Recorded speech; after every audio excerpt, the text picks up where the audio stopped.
Ce matin, Seydou Abdoulaye attend impatiemment le retour de l'électricité pour pouvoir continuer à travailler. Depuis quelques jours, ce soudeur éprouve des difficultés à respecter les engagements pris à l'endroit de ses clients. Cela est dû aux ruptures d'énergie récurrentes qui surviennent depuis quelques semaines à Niamey.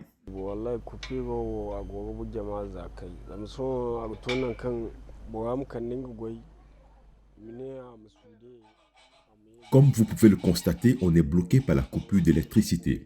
Il y a plusieurs travaux qui tardent à être livrés, faute de disponibilité du courant électrique. Et cela nous crée des problèmes avec les clients dus au non-respect des délais d'exécution préalablement convenus.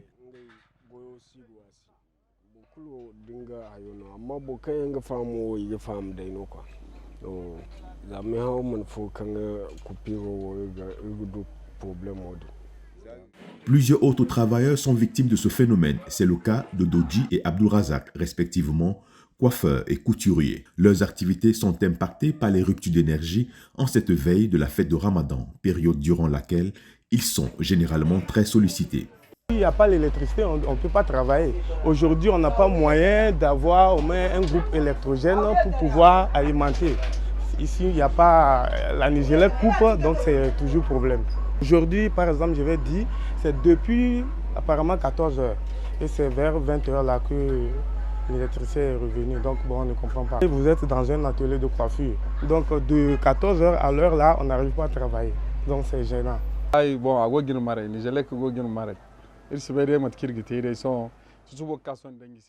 La coupure impacte sérieusement notre rendement. Nous avons pris beaucoup d'engagements en cette veille de fête de Ramadan et nous risquons de ne pas être à la hauteur d'exécution à cette allure due aux coupures d'électricité.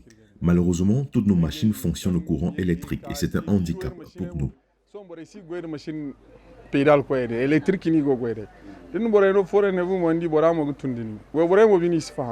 Cette situation a surtout pour conséquence de porter un coup dur à l'économie du pays. Cela perturbe l'activité économique. Alors, vous avez des entreprises qui dépendent de l'électricité. Et lorsqu'il y a ce genre de coupure-là, parfois, elles sont obligées d'arrêter leur activité, parfois même de fermer temporairement leurs portes. Les conséquences, c'est que cela peut créer une réduction de la production, parfois une perte de la production et parfois même une réduction de la qualité du produit final qui sort, ce qui est vraiment désastreux pour l'économie d'un pays. Chaque année, c'est quasiment les mêmes difficultés. Les autorités compétentes assurent y travailler pour une fourniture d'électricité stable.